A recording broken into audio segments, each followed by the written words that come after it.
আসসালামু আলাইকুম ওয়া রাহমাতুল্লাহ। দেখুন তো জান্নাতে যারা থাকবে, যারা খাওয়া দাওয়া করবে, তাদের কিভাবে তাদের এগুলো হজম হবে।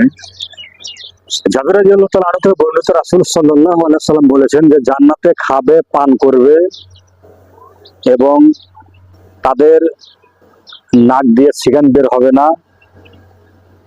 তখন সাহাবীরা জিজ্ঞাসা করলো আল্লাহ রাসূল সাল্লাল্লাহু আলাইহি সাল্লাম, যদি তারা খাবে, পান করবে, তারা মল ত্যাগ করবে না? আল্লাহ রাসূল সাল্লাল্লাহু আলাইহি সাল্লাম বলেছেন যে না, তারা মল ত্যাগ করবে না, তাদের নাক দিয়ে সিগানো বের হবে না। এবং আল্লাহ রাসূল সাল্লাল্লাহু আলাইহি সাল্লাম বললেন যে তারা ঢেকুর দেবে, ঢেকুর দেওয়া মাত্রই এবং তাদের সুগন্ধি, মিশুকের মতো সুগন্ধি ঘাম বের হবে।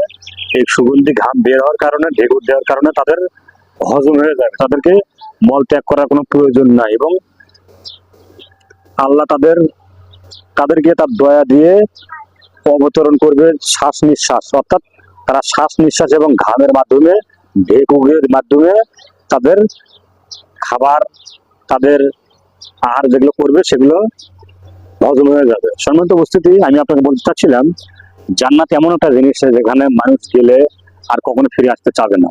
জান্নাত এমন একটা জিনিস, সেখানে শুধু খাবেন আর খাবেন, আনন্দ ফুর্তি করবেন, কোনো হিসাব নাই।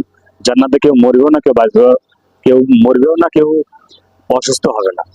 আমরা চেষ্টা করবো সবসময় জান্নাতে কিছু আমল করার জন্য। সে আমলটা করলে আমরা জান্নাতে যাবো এবং জান্নাত থেকে কখনো বেরিয়ে আসতে পারবো না। এত সুখ শান্তিময় জান্নাত, সেখান থেকে আমি আপনি বের হতে কখনোই চাইবো না। আসসালামু আলাইকুম ওয়া রাহমাতুল্লাহ।